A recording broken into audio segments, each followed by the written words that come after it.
अस्सलाम वालेकुम। आज हमने पढ़ना है पी ग्रुप से।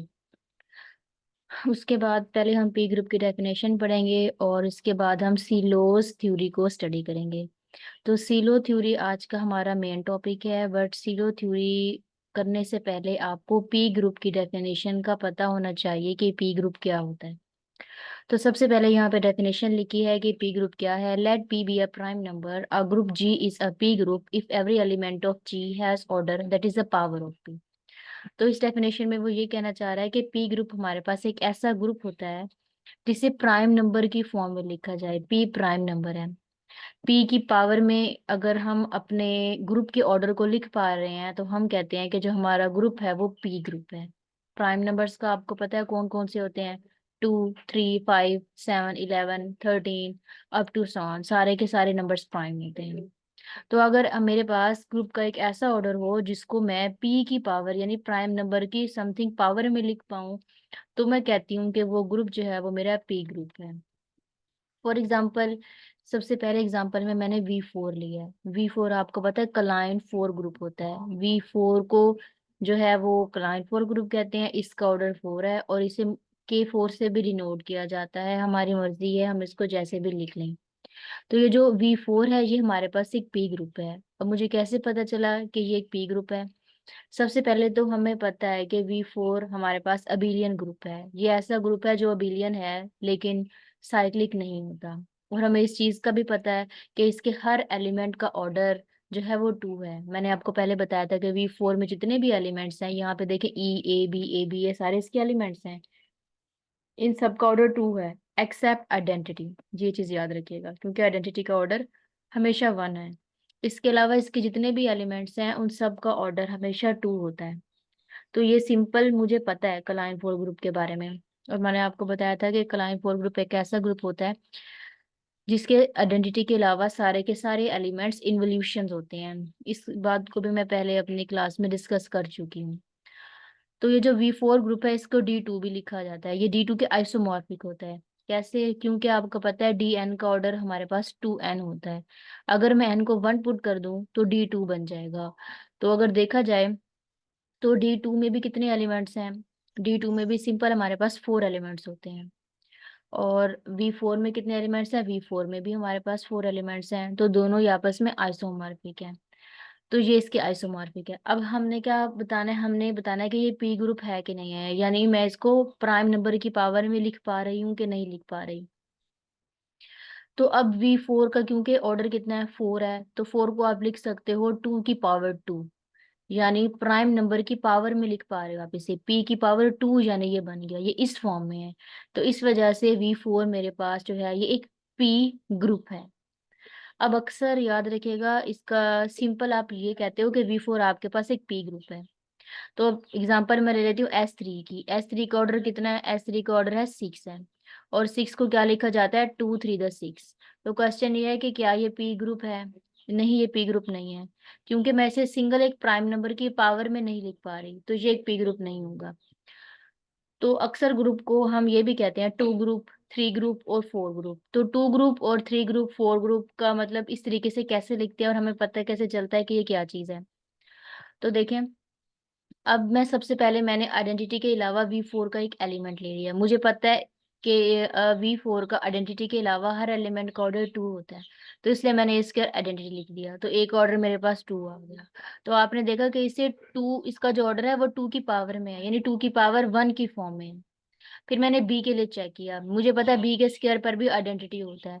तो यानी बी का ऑर्डर 2 है और 2 की पावर कितनी है? 1 है। तो यानी 2 की पावर 1 यानी पी की पावर अल्फा की फॉर्म में ये लिखा गया। सिमिलरली मैंने ए बी के लिए भी चेक किया। मुझे पता है कि ए बी के स्क्वायर पे भी आइडेंटिटी होता है, तो इसका मतलब ए बी के ऑर्डर को भी 2 की पावर 1 यानी 2 की फॉर्म में लिखा गया, यानी पी अल्फा यानी प्राइम नंबर की फॉर्म में लिखा गया। तो मैंने देखा इसका भी ऑर्डर 2 की पावर 1 है, इसका भी 2 की पावर 1 है, इसका भी 2 की पावर 1 है। तो उससे मुझे पता चला कि ये 2 ग्रुप है। और फॉर एग्जाम्पल अगर ये 2 ना होता, ये 3 होता, सब का ऑर्डर 3 3 होता, तो तब आप पी की जगह लिखते 3। और अगर 5 होता तो आप सबकी जगह लिखते 5। तो अगर ये 7 होता तो आप सबकी जगह लिखते 7 ग्रुप। तो अब मैंने देखा कि इसके हर एलिमेंट का ऑर्डर 2 है, तो इसका मतलब ये मेरे पास पी ग्रुप तो है, लेकिन किस टाइप का पी ग्रुप है? ये 2 टाइप का पी ग्रुप है मेरे पास। तो इस वजह से मैंने लिखा है, so every element of V4 has order that is a power of prime number, P is equal to 2, hence it is a P group. P group कह दो या 2 ग्रुप कह दें, ये हमारी मर्जी है। तो पेपर में एमसीक्यूज कैसे आता है, पेपर में आपको आ जाता है कि which of the following is a P group. फिर ऑप्शन में A B C D में आपको ग्रुप लिखे कोई भी लिख के दिया जा सकता है, जैसे V4 आ जाए, फिर S3 आ सकता है ऑप्शन में, D3 आ सकता है ऑप्शन में। तो फिर आपने ये बताना है कि इसमें से कौन सा ग्रुप जो है वो P ग्रुप है। तो जाहिर बात है S3 मैंने बताया था नहीं है, D3 भी नहीं है, तो V4 2 की पावर में एलिमेंट्स को लिखा जा सकता है, तो ये हमारे पास एक P ग्रुप है। हो सकता है कि 2 ग्रुप का पूछ ले, तो आपको पता है V4 के सारे एलिमेंट्स जो है उनका ऑर्डर 2 होता है, तो इस वजह से ये मेरे पास 2 ग्रुप कहलाएगा। तो उस टाइम पे आपने ऑप्शन ए पे टिक करना है। इस चीज को मजीद समझ लेते हैं। मैंने C4 एक ग्रुप ले लिया, C4 मेरे पास कौन सा ग्रुप है, C4 जो है वो एक 2 ग्रुप है। तो देखें अब C4 2 ग्रुप है कैसे। तो मैंने एक एग्जांपल से अंडरस्टैंड किया कि C4 में मुझे पता है C4 एक साइक्लिक ग्रुप है, और उसमें एलिमेंट्स +-1 +- आयोटा होते हैं। मैंने आपको साइक्लिक ग्रुप को e⁻² के आयोटा π/2 से जनरेट करके भी दिखाया था कि कैसे इसको जनरेट करते हैं। तो मैंने ये साइक्लिक ग्रुप जनरेट कर लिया। अब आपने देखना है कि ये किस टाइप का ग्रुप है। वैसे तो मैंने ऊपर बता दिया है कि ये 2 ग्रुप है, लेकिन आपने देखना है कि क्या ये P ग्रुप है कि नहीं है। फिर P ग्रुप के बाद देखते हैं कि वो किस टाइप का P ग्रुप है, 2 टाइप का है, 3 है, 5 7 11 किस टाइप का है। तो मुझे पता है 1 पे क्या होता है, आइडेंटिटी है, और आइडेंटिटी का ऑर्डर हमेशा 1 है। तो मैं 1 को ऐसे लिख सकती हूँ, 2 की पावर 0, 2 की पावर 0 भी 1 होता है, तो यानी मैंने P की पावर अल्फा की फॉर्म में इसे लिख दिया। तो देखिए इसको मैं P की पावर अल्फा टाइप में लिख पा रही हूँ। अब मैंने -1 का चेक किया, -1 का ऑर्डर क्या है, -1 का ऑर्डर भी 2 है, क्योंकि माइनस माइनस जमा होता है। तो इसका मतलब इसका ऑर्डर क्या है, 2 की पावर 1। तो आइडेंटिटी का था 2 की पावर 0, इसका था 2 की पावर 1। अब मैंने आयोटा के लिए चेक करना है। आपका पता है आयोटा को 4 बार मल्टीप्लाई करेंगे आइडेंटिटी आ जाएगा, तो यानी आयोटा का ऑर्डर कितना है, 4 है। तो 4 को हम कैसे लिख सकते हैं, 2 स्क्वायर की फॉर्म में लिखा जा सकता है, तो यानी ये भी P की पावर में है। बेशक पावर चेंज हो रही है, लेकिन है 2 की पावर में, यानी P की पावर में है। फिर मैंने माइनस आयोटा के लिए चेक कर लिया, तो सिंपल इसको भी मैंने पावर के फॉर्म में लिख दिया। तो मैंने देखा जितने भी एलिमेंट्स हैं वो 2 की पावर में है, 2 की पावर 0, 2 की पावर 1, 2 की पावर 2 इस फॉर्म में आ रहे हैं। तो P असल में जो बेस में नंबर है, यानी जो यहाँ पे लिखा जाता है वो P होता है।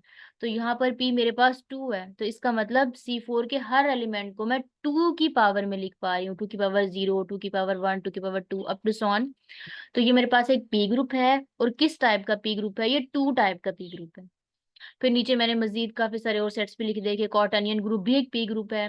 कैसे, आपको पता है कॉटानियन ग्रुप का जो ऑर्डर है वो 2 की पावर 3 है, यानी प्राइम नंबर की पावर में लिखा है, इसलिए ये P ग्रुप है। Similarly dihedral group of order 8, ये भी एक P ग्रुप है। कॉटानियन ग्रुप तो मुझे वैसे ही पता है नॉन एबिलियन होता है। तो डाइहेड्रल ग्रुप का भी जिसका ऑर्डर 8 हो, तो जाहिर बात है वो भी 2 की पावर क्यूब की फॉर्म में आएगा, तो जाहिर बात है वो भी मेरे पास एक P ग्रुप होगा, क्योंकि इसे मैं P की पावर अल्फा की फॉर्म में लिख पा रही हूँ। फिर मैंने वैसे आगे लिख दिया कि ये नॉन अबिलियन है, वैसे बताने के लिए ताकि आपको याद रह जाए कि ये नॉन अबिलियन है। फिर उसके बाद मैंने बताया कि S3 is not a P group. तो ये कैसे P ग्रुप नहीं होता, मुझे कैसे पता चला कि ये P ग्रुप नहीं है। तो उसके लिए मैंने S3 के पहले तो सारे एलिमेंट्स लिख दिए। अब मैंने वैसे तो आपको पिछले लेक्चर्स में इनका ऑर्डर निकालना भी बताया है। आपको पता है आइडेंटिटी का ऑर्डर 1 होता है, तो मैंने इसे वैसे 3 की पावर में लिख दिया, 3 की पावर 0, या बेशक आप 1 भी रहने दें, आपकी मर्जी है। आपको पता है A का ऑर्डर 3 होता है, A स्क्वायर का ऑर्डर भी 3 है। मैंने हर एलिमेंट का ऑर्डर निकाला, B का ऑर्डर 2 है, AB का ऑर्डर भी 2 है। बेशक यहाँ पे 3 आ रहे हैं, लेकिन आ तो P की पावर में रहा है, और ऑर्डर ऑफ बी और ऑर्डर ऑफ ए 2 की पावर में आ रहे हैं। लेकिन याद रखिएगा कि ये P की पावर में ही आ रहे हैं, यानी P की पावर अल्फा की फॉर्म में आ रहे हैं। प्राइम नंबर तो कुछ भी हो सकता है, 2 3 5 7 अप टू सॉन कुछ भी हो सकता है। तो यानी ये है P की पावर अल्फा फॉर्म में। तो अब मैंने जब ए स्क्वायर का ऑर्डर निकाला तो 6 आ गया, और 6 आपको पता है ये कोई प्राइम नंबर की फॉर्म में नहीं है, तो इसका मतलब ये कि मैं लास्ट वाले एलिमेंट का नहीं निकाल पाई। तो इसका मतलब ये मेरे पास जो है ये P ग्रुप नहीं है, इसे मैं प्राइम की जो है वो पावर में नहीं लिख पा रही, और ये किसकी वजह से हुआ था, ये ए स्क्वायर बी की वजह से हुआ था। तो ये मेरे पास इस वजह से एक P ग्रुप नहीं कहलाता, क्योंकि इसके लास्ट एलिमेंट का ऑर्डर जो है वो प्राइम नंबर की, ऐसे P की पावर में कुछ भी नहीं आता। तो ये आपने अभी तक जो है वो P ग्रुप निकालना सीखा। ऐसा ग्रुप जिसका ऑर्डर P की पावर अल्फा की फॉर्म में आए, वो मेरे पास जो है वो P ग्रुप होता है। उसके बाद अब हम पढ़ते हैं सीलो P सब ग्रुप क्या होता है। सीलो P सब ग्रुप और सीलो फर्स्ट थ्योरम, इन दोनों का मतलब जो है वो सेम होता है, तो ये दोनों सेम जो है वो मीन में आते हैं। तो यहाँ पे देखिए मैंने क्या डेफिनेशन लिखी है, मैंने लेट किया कि जी मेरे पास एक ग्रुप है और जी का ऑर्डर मैंने एन ले लिया, पी मेरे पास एक प्राइम नंबर है और एन जो है वो उसका डिवाइजर है। सिंपल मैंने बताया कि पी जो है वो एन को डिवाइड करता है। A subgroup H of G is said to be the CLO P subgroup of G if H has order P alpha where P alpha divides N but P की power alpha plus 1 doesn't divide N। तो यहाँ पे मैंने एक G लिया था group और H जो है मैंने उसका एक सब ग्रुप ले लिया। तो H को मैं कहूंगी कि वो सीलो पी सब ग्रुप है तब जब H का पहले तो आपने देखना है ऑर्डर जो है वो P की पावर अल्फा की फॉर्म में होना चाहिए, इस फॉर्म में सब ग्रुप का ऑर्डर होना चाहिए। फिर आपने देखना है कि P की पावर अल्फा तो ग्रुप के ऑर्डर को डिवाइड करे, लेकिन अगर अल्फा में मैं 1 ऐड कर दूं तो वो ग्रुप के ऑर्डर को डिवाइड ना करे। अगर ये कंडीशन सेटिस्फाई कर जाती है तो आप कहते हो कि आपका ग्रुप जो है वो सीलो पी सब ग्रुप है, या इसे PSSG ये भी लिखा जाता है। मैं नेक्स्ट जो टर्म यूज करूंगी वो PSSG शॉर्ट टर्म इसकी यूज करूंगी सीलो पी सब ग्रुप की। तो पहले एग्जांपल देखें, symmetry group S3 has a Sylow two subgroup. मैंने ऊपर वाली स्टेटमेंट को मजीद लिखा ताकि आपको समझ में आ जाए। तो फॉर एग्जांपल मैंने पहले S3 ले लिया, तो अब मैंने देखना है कि क्या S3 सीलो पी सब ग्रुप है कि नहीं है। तो उसको चेक करने के लिए मैंने क्या किया, मुझे पता है S3 का ऑर्डर क्या है 3 फैक्टोरियल, और 3 फैक्टोरियल क्या होता है 6 होता है। तो सिंपल मैंने 6 लिख दिया। 6 की मैंने की प्राइम फैक्टराइजेशन, तो मैंने इसकी जब प्राइम फैक्टराइजेशन की तो 2 की पावर 1 आ गया क्रॉस 3 की पावर 1 आ गया। तो अकॉर्डिंग टू द डेफिनेशन जो प्राइम नंबर की पावर है वो ग्रुप के ऑर्डर को डिवाइड करना चाहिए, और अगर पावर में एक ऐड कर दूं तो वो ग्रुप के ऑर्डर को डिवाइड ना करे। अगर ये कंडीशन सेटिस्फाई हो जाए तो तब वो PSSG होगा, और अगर वो नहीं करेगा तो वो PSSG नहीं होगा। तो पहले मैंने 2 के लिए चेक किया, आप 3 के लिए भी चेक कर सकते हैं, आगे मैंने 3 के लिए भी चेक किया हुआ है। तो दोनों के लिए आपने चेक करना है क्योंकि यहाँ पे दो प्राइम नंबर है, एक 2 है और एक 3 है। तो 2 में देखें अब 2 की जारी बात है गिवन आपको क्या है 2 की पावर 1 गिवन है, तो आपने 2 की पावर 1 को ग्रुप के ऑर्डर पे डिवाइड किया। तो 2 को जब आपने S3 पे डिवाइड किया तो वो डिवाइड हो जाता है। तो सिंपल देखिए डिविजिबल पॉसिबल है। तो जब मैंने P की पावर में 1 ऐड किया तो कितना हो गया 2 टू द 4, तो क्या 4 6 को डिवाइड करता है, नहीं डिवाइड करता। तो मैंने देखा जो मेरी ये वाली कंडीशन थी ये सेटिस्फाई हो गई। पी की पावर अल्फा जो है वो ग्रुप के ऑर्डर को डिवाइड करता है, लेकिन उसकी पावर में 1 ऐड कर दूं तो वो ग्रुप के ऑर्डर को डिवाइड नहीं करता। तो मेरी सीलो पी सब ग्रुप यानी PSSG की कंडीशन सेटिस्फाई हो गई है। तो इसका मतलब ये है कि जो मेरा ग्रुप है वो सीलो पी सब ग्रुप है। अब ये जो स्टेटमेंट है इसे कहा जाता है सीलो फर्स्ट थ्योरम। अभी आगे जाएंगे तो मैं सीलो फर्स्ट थ्योरम की स्टेटमेंट को भी डिस्कस करूंगी, और फिर उसके बाद एग्जाम्पल इसकी सेम यही है जो यहाँ पे एग्जाम्पल्स आ रही हैं। नेक्स्ट हमारे पास है सिमेट्रिक ग्रुप। सिमेट्रिक ग्रुप है। अब मैंने ये 3 के लिए चेक किया, पहले मैंने 2 के लिए चेक किया था। तो आप दोनों को एक साथ भी लिख दे कोई मसला नहीं है। तो देखिए 3 की पावर 1 था ऑर्डर, तो देखिए मैंने 3 की पावर 1 को ग्रुप के ऑर्डर पे डिवाइड किया तो डिवीजन पॉसिबल है। जब मैंने 3 की पावर में 1 ऐड किया तो 2 हो गया, 3 3 9, 9 6 को डिवाइड नहीं करता, ये कंडीशन पॉसिबल नहीं है। तो इसका मतलब ये है कि मेरे पास सीलो पी सब ग्रुप की कंडीशन सेटिस्फाई हो गई है। तो इसका मतलब ये जो हमारे पास सिमेट्रिक ग्रुप है वो सीलो 2 सब ग्रुप भी रखता है और सीलो 3 सब ग्रुप भी रखता है। ये चीज याद रखिएगा। अब क्वेश्चन क्या आएगा, क्वेश्चन ये आएगा कि ये बताओ सिमेट्रिक ग्रुप में जो है वो सीलो 2 सब ग्रुप कितने होते हैं, उनकी तादाद। आपने यहाँ पे देखा सिर्फ एक होता है जो कि 2 की पावर 1 है, तो इसका मतलब जो उसकी काउंटिंग है वो 1 होगी। और सीलो 3 सब ग्रुप कितने होते हैं, आपने 3 की पावर 1 के लिए चेक किया था, तो इसका मतलब 3 की पावर 1 यानी 3 इसके पास कितने हैं सीलो 3 सब ग्रुप है। और मोस्टली इसका ऑर्डर पूछ लिया जाता है, तो ऑर्डर का मतलब है जितने नंबर से आप डिवाइड करते हो। 3 की पावर 1 इसका ऑर्डर है, तो ऑर्डर आपसे पूछा जाएगा मेन चीज। तो इसका ऑर्डर 3 है, सीलो 3 सब ग्रुप का ऑर्डर 3 है, और सीलो 2 सब ग्रुप का ऑर्डर 2 2 की पावर 1 है। क्योंकि 2 की पावर 1 से मैंने डिवाइड किया था, तो यहाँ पे जो भी नंबर होता है वो उसका ऑर्डर कहलाता है, ये चीज याद रखनी है। नेक्स्ट है मैंने लिया है कि सीलो 2 सब group of a dihedral group D3। अब D3 के लिए मैंने चेक किया तो ये भी सेम वैसे ही है। मुझे पता है D3 S3 के आइसोमॉर्फिक होता है, तो मैंने सिंपल उसके एलिमेंट्स लिख दिए। अगर देखा जाए सेम S3 के हैं, ये भी सेम प्रोसीजर है। मैंने 2 के लिए चेक कर लिया, इसमें सिंपल एग्जिस्ट कर जाता है क्योंकि मुझे पता है दोनों आइसोमॉर्फिक है। अब आने लगी हूँ मैं सिलो फर्स्ट थ्योरम पे। अब सिलो फर्स्ट थ्योरम में क्या कहता है, सिलो फर्स्ट थ्योरम हमें ये बताता है कि अगर आपके पास ग्रुप का ऑर्डर n है और पे एक प्राइम नंबर है, तो वो प्राइम नंबर ग्रुप के ऑर्डर को डिवाइड करता है। अगर वो डिवाइड करेगा तो तब आपके पास सिलो फर्स्ट थ्योरम की कंडीशन सेटिस्फाई करेगी। तो सिंपल वर्डिंग में वो ये कहना चाहता है कि अगर आपके पास कोई ग्रुप का ऑर्डर n है, p अगर प्राइम नंबर ग्रुप के ऑर्डर को डिवाइड करता है तो वो हमेशा सिलो p सब सब ग्रुप रखेगा। तो यानी आपने सिंपल देखें तो सीलो पी सब ग्रुप की डेफिनेशन को अप्लाई करना है, और ये किस में करना है, सीलो फर्स्ट थ्योरम के अंदर। तो यहाँ से देख लें, तो मुझे ग्रुप गिवन है, उसका ऑर्डर है 242। मैंने एक बड़े ऑर्डर का ग्रुप लिया। मैंने इसकी सिंपल देखें साइड पर क्या की, प्राइम फैक्टराइजेशन की। प्राइम फैक्टराइजेशन तो आपको करनी आती है, 11 स्क्वायर क्रॉस 2 1 इसकी प्राइम फैक्टराइजेशन है। तो मैंने अब 11 के लिए भी चेक करना है, मैंने 2 की पावर 1 के लिए भी चेक करना है। तो पहला मेरे पास 11 की पावर स्क्वायर जो कि गिवन है। तो अब आपने क्या करना है, 11 की पावर स्क्वायर को ग्रुप के ऑर्डर पे करना है डिवाइड। तो जब मैंने डिवाइड किया तो डिवीजन इसमें क्या होती है, इसकी डिवीजन इसमें पॉसिबल है। 11 को जब इस पे डिवाइड करूं तो वो डिवाइड हो जाएगा। लेकिन अगर 11 की पावर क्यूब यानी पावर में 1 ऐड करूं तो तब वो डिवाइड नहीं होगा, उसके ऊपर 242 को डिवाइड नहीं करेगा। तो मेरी सीलो पी सब ग्रुप की कंडीशन सेटिस्फाई हो गई। तो इसका मतलब ये जो ग्रुप है जी, इसमें 11 सीलो पी सब ग्रुप एग्जिस्ट करता है, और उसका ऑर्डर क्या है, उसका ऑर्डर 11 स्क्वायर है। क्यों 11 स्क्वायर है ऑर्डर, क्योंकि यहाँ पर मैंने 11 स्क्वायर से डिवाइड किया था। तो मेन चीज आपसे जो पूछी जाएगी वो ऑर्डर पूछा जाएगा, तो इसका जो है वो 11 स्क्वायर इसका ऑर्डर है। सिमिलरली नेक्स्ट 2 की पावर 1 था। आप 2 की पावर 1 के लिए भी आप चेक कर सकते हैं। तो 2 की पावर 1 इसको डिवाइड करेगा, लेकिन स्क्वायर डिवाइड नहीं करेगा। तो इसका मतलब मेरे पास सीलो 2 सब ग्रुप एग्जिस्ट करता है, और उसका ऑर्डर क्या है, उसका ऑर्डर 2 की पावर 1 है। क्यों, क्योंकि मुझे पावर में 1 गिवन है। सिमिलरली अब जी मुझे 8 गिवन है। मैंने सिंपल आप ये समझ सकते हैं कि आपके पास 8 ऑर्डर का ग्रुप है ये। तो आपने सिंपल इसकी क्या किया, आपने इसकी जो है वो प्राइम फैक्टराइजेशन कर ली। तो आपको पता है इसकी प्राइम फैक्टराइजेशन 2 की पावर क्यूब होगी। फिर उसके बाद आपने देखा इसकी पावर 2 है। अब मैंने क्या करना है, मैंने सिलो इसका सब ग्रुप चेक करना है। तो जाहिर बात है मेरे पास जो है वो 2 सिलो सब ग्रुप एग्जिस्ट करेगा, क्योंकि मेरे पास सिर्फ एक ही प्राइम नंबर है। तो यहाँ पे देखें, फिर आपने क्या कहा, सिंपल मैंने देखा 2 की पावर क्यूब मुझे गिवन था, इसका मतलब मैंने डिवाइड करना है 2 की पावर क्यूब पे। तो 2 की पावर क्यूब पे जब मैंने डिवाइड किया इसे, तो कितना होता है, 8 8 8 को डिवाइड करेगा, ये तो मुझे पता है। लेकिन अगर इसकी पावर में 1 ऐड करूं, देखिए +1 यहाँ पे किया, तो +1 इसको डिवाइड नहीं करेगा। तो इसका मतलब इसके पास सीलो जो है वो 2 सब ग्रुप एग्जिस्ट करता है। तो यानी सीलो फर्स्ट थ्योरम में जो ग्रुप का ऑर्डर है वो कितना है, 2 की पावर क्यूब है। इसका ऑर्डर 2 की पावर क्यूब है। सिमिलरली 108 है। 108 में मैंने देखा कि 2 स्क्वायर क्रॉस 3 क्यूब है।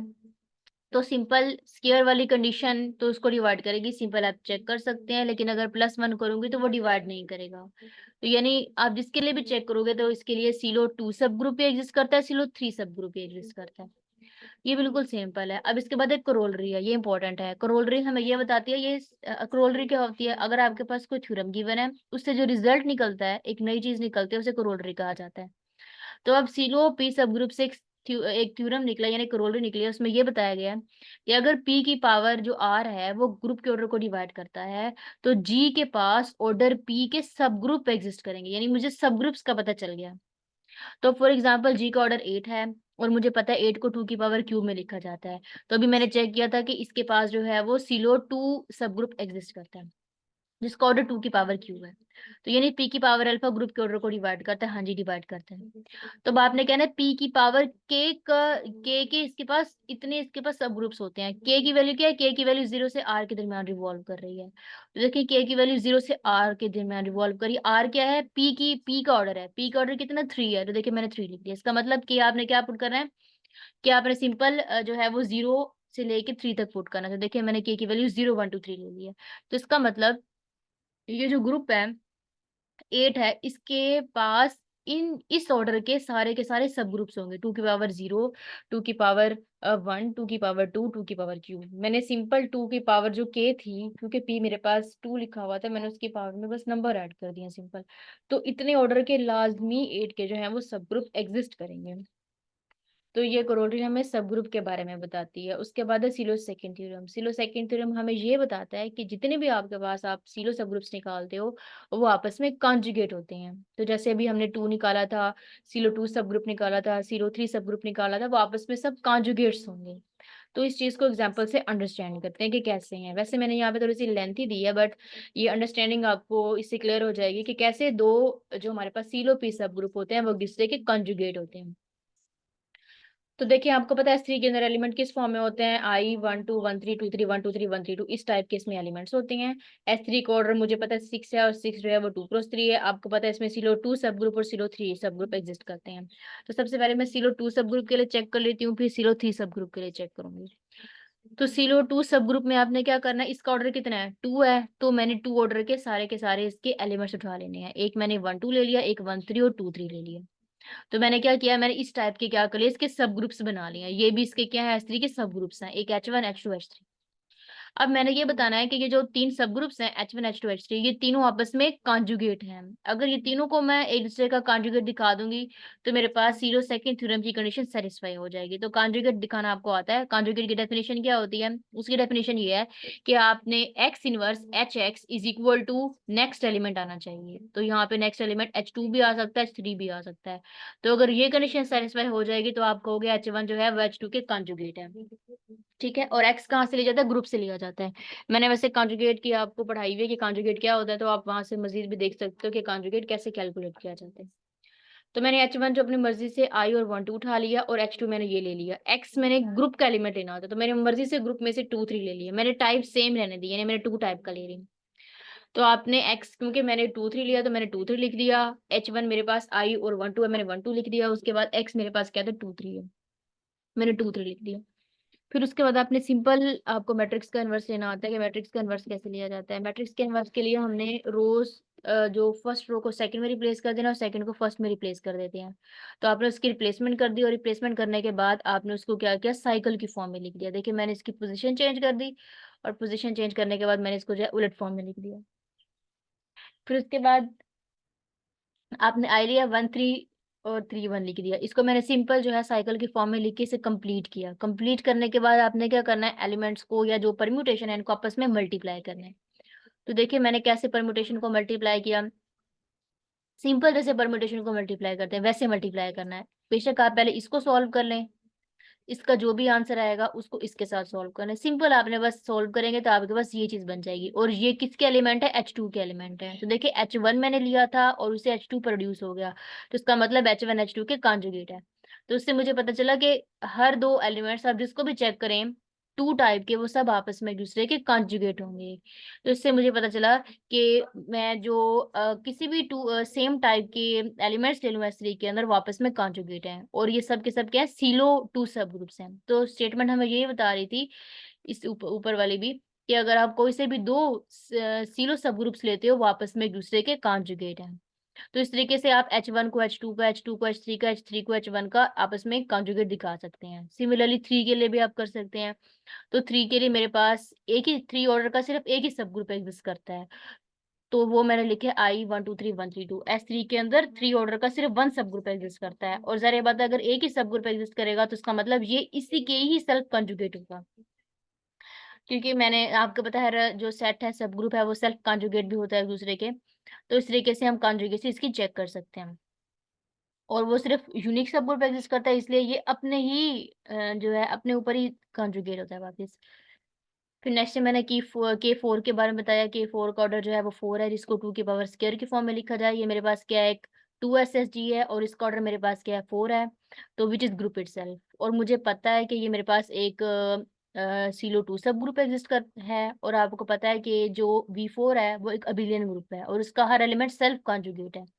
तो इस वजह से उसकी जब कॉन्जुगेसी क्लास निकालते हैं तो उसमें वही V4 वापस आ जाता है। क्यों, क्योंकि ग्रुप अबिलियन है। S3 नॉन अबिलियन था अगर आपको याद हो, तो V4 अबिलियन है। तो इस वजह से इसका सिर्फ एक ही ग्रुप एग्जिस्ट करेगा जो कि ये खुद होगा, क्योंकि ये सेल्फ कॉन्जुगेट है। तो इस वजह से ये अपने ही खुद इटसेल्फ जो है वो कॉन्जुगेट होगा। ये चीज आपने याद रखनी है। फिर Z6, अब Z6 का आप जुबानी बता सकते हैं साइक्लिक ग्रुप है, और साइक्लिक ग्रुप हर साइक्लिक ग्रुप अबिलियन होता है, और ये ग्रुप अबिलियन है तो इसका मतलब ये सेल्फ कॉन्जुगेट होगा। तो आप जुबानी भी बता सकते हैं तब जब अगर आपके पास ग्रुप आपको गिवन है कि वो अबिलियन है, तब अगर नॉन अबिलियन है तब आपको चेक करना पड़ेगा। अब हम आते हैं सिलो थर्ड थ्योरम पे। सिलो थर्ड थ्योरम हमें क्या बताता है, सिलो थर्ड थ्योरम हमें ये बताता है कि अगर आपके पास कोई ग्रुप है और उसका ऑर्डर गिवन है, तो उसमें टोटल कितने नंबर ऑफ सिलोस पी सब ग्रुप एग्जिस्ट करेंगे, उनकी काउंटिंग कितनी होगी। तो अब वो काउंटिंग चेक करने के लिए हम सिलो थर्ड थ्योरम को यूज करते हैं। इसमें देखें ग्रुप का ऑर्डर मुझे कितना गिवन है, 4 गिवन है। मैंने खुद सेलेक्ट कर लिया, ये मेरे पास एक पी ग्रुप है, क्योंकि इसको 2 स्क्वायर के फॉर्म में लिख सकती हूँ मैं। तो इसका मतलब इसमें सिलो 2 सब ग्रुप एग्जिस्ट करता है और उसका ऑर्डर 4 है। तो ये अब क्या लिखा हुआ है, ये मैंने स्टेटमेंट लिखी हुई है सिलो थर्ड थ्योरम की। ये इक्वेशन है, n is equal to 1 plus K P divides order of G. ये आपने जबानी याद रखनी है। और ये जो 1 प्लस के पी है ये n के बराबर होता है, इसको भी याद रखना है। तो अब मैंने क्या किया, मेरे पास p क्या गिवन है, p2 गिवन है यहाँ पे। तो मैंने p की जगह पे लिख दिया 2, देखिए 2 लिख दिया, 1 प्लस 2 के हो गए। अब आपने क्या देखना है, ये जो 1 प्लस 2 के है, जिसको मैंने n2 का खुद से नाम दिया, क्योंकि मैं 2 के लिए चेक करी थी, यहाँ पे मुझे 2 गिवन था। तो ये जो 1 प्लस 2 के है, ये ग्रुप के ऑर्डर को डिवाइड करेगा, आपने सिंपल स्टेटमेंट में लिखा। अब आपने देखना है कि k की क्या वैल्यू पुट करूं कि मेरे पास जो भी नंबर आए वो 4 को डिवाइड करे। तो k को अगर 0 रखूं तो इसका मतलब 1 बनेगा, और 1 तो वैसे 4 को डिवाइड करता है। ठीक है, उसके बाद k को आपने क्या रखा, 1 रखा।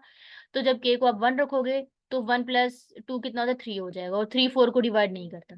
सिमिलरली k को 2 रखा, 5 आ गया, 5 4 को डिवाइड नहीं करता।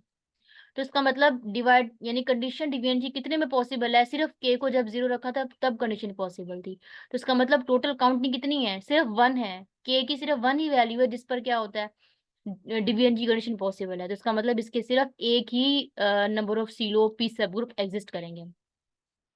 अब क्वेश्चन ये है कि मुझे कैसे पता चलेगा के की वैल्यू कहाँ तक लेनी है। तो याद रखेगा कि के की वैल्यू 0 से पी के दरमियान में होगी। पी मुझे यहाँ 2 गिवन था, इसलिए मैंने 0 से 2 के दरमियान तक वैल्यूज पुट की है। अब नेक्स्ट देखिए, मैंने 8 ले लिया। 8 जो है वो 2 की पावर क्यूब में लिखा होगा। तो मैंने सिंपल यहाँ पे वही स्टेटमेंट लिखी 1 प्लस 2 के, और 1 प्लस 2 के में जब मैंने के की वैल्यूज पुट करना स्टार्ट की, मुझे पता है पी 2 गिवन है, इसका मतलब के की वैल्यू मैंने 0 से 2 लेनी है।